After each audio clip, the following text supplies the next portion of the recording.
Hey guys, it's Peter, and welcome to my channel. Peter likes books. I do. I love books. I love books so much that my channel is called Peter Likes Books, because when I originally went up for this channel, When I originally signed up for this channel, Peter Loves Books was either taken from Twitter or something, so I went with Peter Likes Books. But I do. Some books I like, but some books I love. And this book that I'm going to talk about today, I love. This is a book review. And today I'm going to be talking about Recursion by Blake Crouch. Okay. Now, I don't usually do this on this video, but or on this channel, but I'm gonna do it. Oh my Lord, I lost my fan. Beast! Okay, this book, was so good. Last night, when I got done with it, I gave it 5 stars, and I was thinking about the video that I was gonna make today, and I was gonna call it the best book I've read in 2019. But then I remembered that I read The 7 Husbands of Evelyn Hugo by Taylor Jenkins Reid. And I was like, I don't know which one is better because they're so completely different, right? So let me just say, this is the best book I've read in the second half of 2019. Is it the second half? No, it's not even the second half of that. It starts in July. But my God, this book wore me out, okay? Let me just tell you, this book has to be made into a movie. It just has to be. And I can't even begin to tell you, like, the first half of the book is so exciting and so interesting to read. And then I would say the third, fourth of the book is like, you can't even understand you're like, is this really going on? And then the last fourth of the book, I mean, this book builds to a crescendo like nobody's business, okay? Now, if you don't know what you don't know is a lot. 2 years ago, I think it was over maybe 2 years. I looked it up. It came out in 2016. So it would have been 3 years ago, but it was like two years ago I read it. I read Dark Matter by Blake Crouch. Boost! That book was so good, okay? That book was so good. And, you know, often I read books. Like, I read The Fifth Wave by Rick Yancey. I was really excited. I loved that book. And I was so excited to read the second and the third book. It wasn't that good. And then I read Sylvain Neuvel's Sleeping Giants about the same time that I read Dark Matter by Blake Crouch. And the next one in the series was just horrible. It just was no good. So I was so depressed. And I still haven't read the third one, which came out earlier this year. Or late last year, I don't know. So I was a little worried, okay, when Blake Crouch came out with this new one. And I honestly didn't even know he was coming out with a new one until like 2 weeks ago. I saw it like on Audible or somewhere. And so I completely forgot about buying it. It came out like a week ago Tuesday. And I was like, oh, I forgot I wanted to buy this. So I bought it. And as soon as I finished listening to our true crime book, A Killer Clown by John Wayne Gacy, let me just tell you about that book. That book was fantastic too. And our live stream is this Sunday, 4 p.m. Eastern Standard Time. Yes, this month it will be, I'm sorry, don't get mad at me, on the YouNow stream. Listen, YouNow is so easy to use. People always tell me they have all these problems with it. You can look it up on your computer, you can look it up on your phone, whatever. If your phone doesn't work, get on your computer. It probably will work that way. You don't have to pay anything. You just sign in and make an account. You can come over there. The link is below. We're going to do it that time this month because honestly, I haven't had enough time to practice how to do it on YouTube, and I've never done a live stream on YouTube. So I've like linked my YouNow live streams to YouTube, but I've never done it before, and I don't want it to be like all botched. So this time, the live stream is going to be on YouNow. Next month, Mel and I are going to really work on getting it up on YouTube because I know people want that. Okay. So anyway, that book was fantastic though. But then I started Blake Crouch's Recursion, and I was like, oh my God, this is just as good as Dark Matter. I could not believe it. It was better than Dark Matter. You know, this is the thing. When you have an author that you love, and then it's like, you know, Dan Brown and Michael Crichton, who I have to say, at this point, I honest to God, like, Blake Crouch is so underrated. I honest to God put him on the same level of scientific research and study into a book that makes sense in layman's terms, like Dan Brown or like Michael Crichton, you know, who are just phenomenal. That every book they put out was better than the last. And this is Blake Crouch. I mean, he has like 12 novels, 13 novels total, 14 novels, I don't know. He actually also wrote the series called Pines, which they made into a TV series called Wayward Pines with Matt Dillon, and I watched the first season, and I'm now listening to that audiobook. I'm going to listen to the whole series. So here is Recursion. Here's the cover for it, and let me read you the book description. Memory makes reality. That's what New York City cop Barry Sutton is learning as he investigates the devastating phenomenon the media has dubbed false memory syndrome, a mysterious affliction that drives his victims mad with memories of a life they never lived.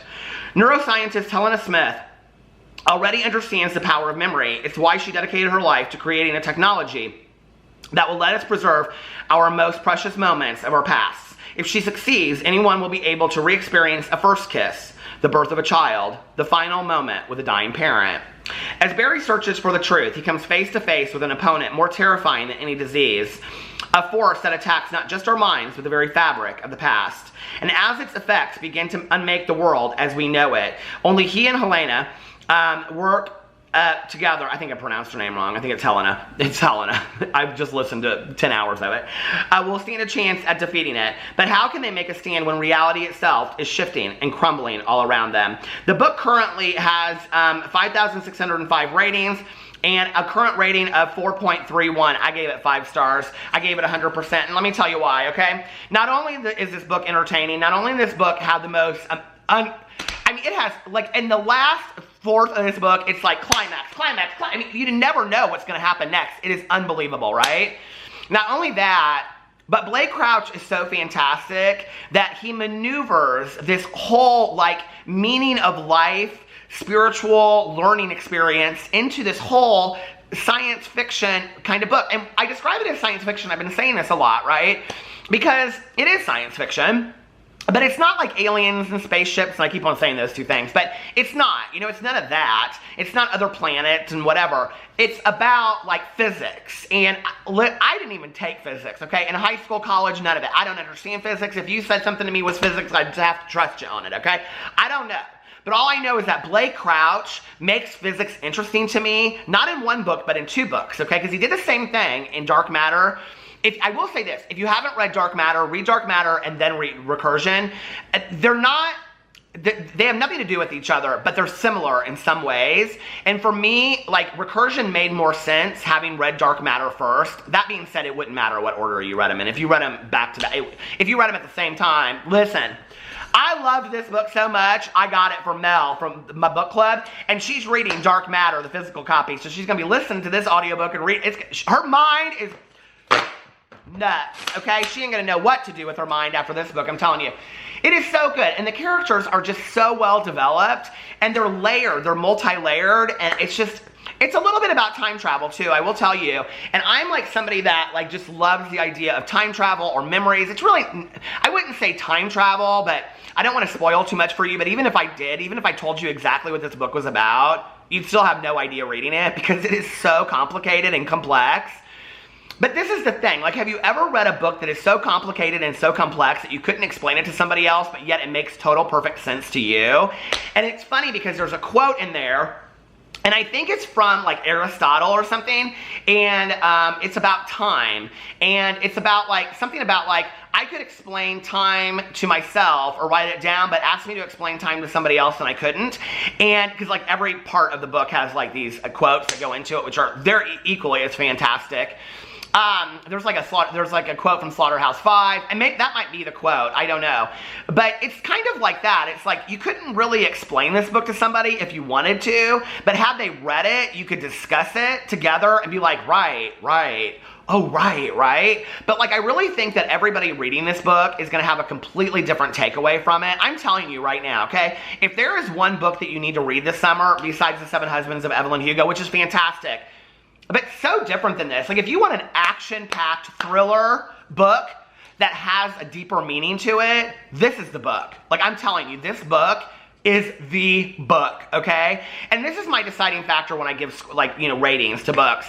If a book is really good, like, I literally cannot put it down, I'll give it like a 90 to a 95. That 95 to 100 is reserved for a book that makes me think about my life in a different way, that teaches me a valuable lesson about my own life, that makes me really think about who I am as a person. And I actually made a Peterisms video, so I have a channel called Peterisms where I talk about, like, stories of my life and meditations I read and things like that. And I actually spun part of this book into my story that I told over there today, because this book has really just got me thinking a lot about my life and memories and just the way that we look at our life and the way that we look at living our life currently and how we look at our past. And it's just so phenomenal. It's one of the greatest books I literally have ever read. And I will tell you this, you could ask me 30 years from now if I can still remember something, which I will say this too. This book has a lot to do with Alzheimer's, and it pays such great homage to family members and those suffering from Alzheimer's and memory loss and dementia. And it does it in such a gentle way, but while also being raw and authentic and really, really looking at what happens in those situations. And in a way that I was educated, because I don't know tons of people that have gone through that. So that is in there too. But, you know, like, if you ask me 30 years from now about this book, I would still remember having read it. Like, hands down, I would still remember having read it. It had that much of an impact on me. And it's not one of those books that, like, this is what's so great about it, is it's like such an action thriller that you literally cannot put it down. But then you step away from it and you're like, wow. Like, oh my God, like, did that just happen to me? Because it's not just the journey that you go through with the characters, which that is fantastic, but it's the journey that you go through with yourself in reading this book. To you, Blake Crouch, if you're by any chance watching this video, I have such admiration for your writing. I can't wait to see what you have come out next, and just bravo to this fantastic book. Anyway, I love you guys, and I will see you in my next video. Bye.